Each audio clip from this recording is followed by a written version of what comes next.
Hi everyone, Robert Villanueva here. Just want to take today's class on talking about creating an effective schedule. Okay, I know we've talked about this before. I know we've talked a little bit further about the creating of an effective schedule, effective versus efficiency. But I want to be a little bit more specific to the creation of this effective schedule. Now, what I want you to do is look at your day-to-day activities.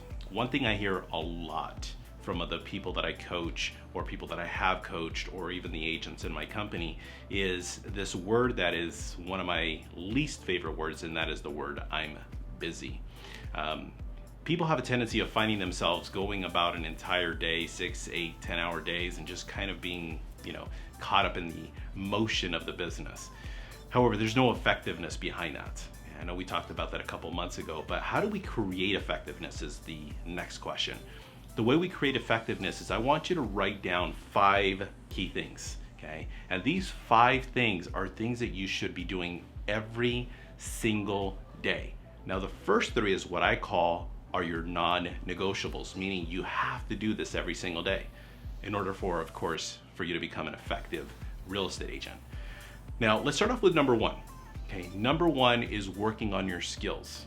Okay, now why do you want to work on your skills? Because it doesn't matter. I don't care where your business comes from. If it's from door knocking, telephone prospecting, Zillow leads, online leads, social media, it doesn't matter.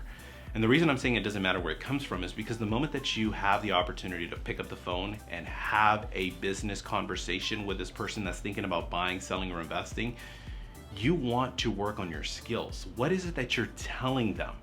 Okay? And the more you work on your skills, the better responses you're going to get, the better results you're going to get. So you got to work on number 1, your skills every single day. Number 2, the name of the game is simply contacts. Contacts, I like to call it, we're in a contact sport, meaning the more contacts you make, the more opportunities you have. And again, it doesn't matter where it comes from. It's all about how many conversations you're having in a day. I'm going to encourage that you set a minimum standard, whether that be 20 contacts, 30 contacts, 40 contacts, 50 contacts a day, it doesn't matter. I can tell you this though, of the number of agents that I've coached and of the agents that are most successful doing 100 plus deals a year, making $1 million plus of income, the one number that is common is 40 contacts. 40 contacts is pretty much the consensus in terms of with what agents are doing in order to make that $1 million. Okay? I'm not saying if you do 40 contacts that you're going to make $1 million. I'm just saying that that's one of the numbers that is a kind of a target. So again, number 2 is prospecting. Number 3, well, this is where a lot of agents fall off. And what is that? That's lead follow-up. Okay? Lead follow-up is going to consist of about 70 to as much as 80% of your business, and probably even more. And you have to do that every single day. Do you have a system? Are you following the system? Are you doing your lead follow-up the way you're supposed to? Again, lead follow-up is number 3. Now, we get paid to do this 4th activity. This is what we get paid to do. What is that? That's negotiating contracts. Okay? Now, that's why I say the first 3 are non-negotiable, because you can control the first 3. You got to be doing that every single day. But now, number 4, this is where the big dogs come into play, because now you got to negotiate contracts. That's what we get paid to do.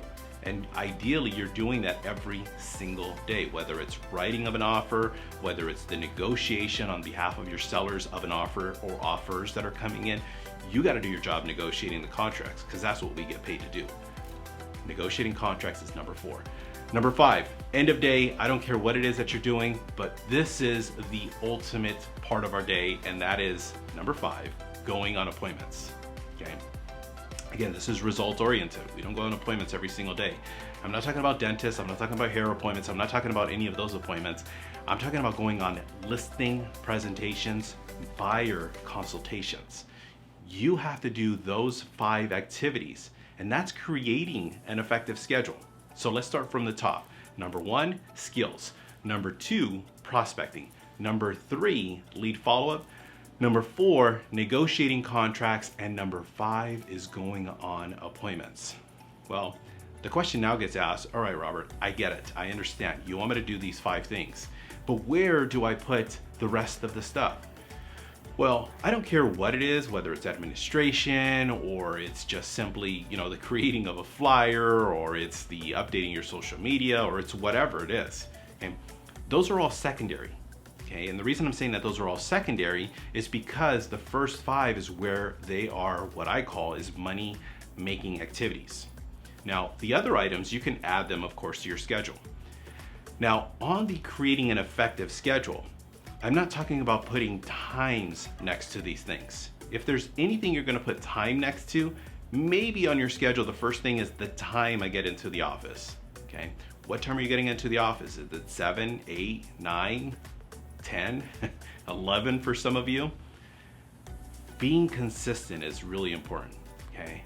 So that's probably the only thing that has a time next to it except for one other activity. And the one other activity is the time of your appointments. Try to keep those appointments consistent, whether it's 3 and 5, 3:30 and 5, 4 and 6, 4 and 5:30. I don't care what it is, but put that in your schedule. And then that way, when you're setting appointments, you are consistently asking them, Mr. and Mrs. Buyer, Seller, would you rather meet tomorrow at 3 or would you rather meet at 5 o'clock? Okay. Would you rather meet the next day at 3 or would you rather meet at 5 o'clock? And you're doing that consistently. Ideally, you'll have 10 time slots for the entire week, and your job is to fill them. So creating an effective schedule consists of putting all of these things. I would encourage you, people that I've coached in the past, they'll put like on an Excel spreadsheet and they'll put Monday and then they'll do all of those items and then they just check them off. Check it off, check it off. And then they'll do the same thing for Tuesday, same thing for Wednesday, same thing for Friday, so on and so forth. Okay. So we're talking about, again, creating an effective schedule. Or are you just going about your day and see exactly what happens? You look up and it's 5 o'clock and you're like, I don't know what I did. I want you to create an effective schedule. Try that. Give it a shot for a week, move over to 2 weeks, go to maybe a whole month, and then start to make adjustments. And the adjustments you're gonna make is ideally adding more items that become more specific.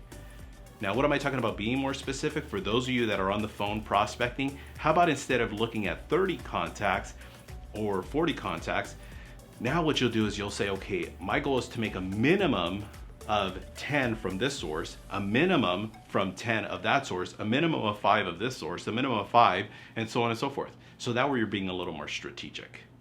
But for right now, I'm talking about keeping it simple. Again, going back to those 5 things. So hopefully this was helpful for you, creating an effective schedule. I'll see you at the top.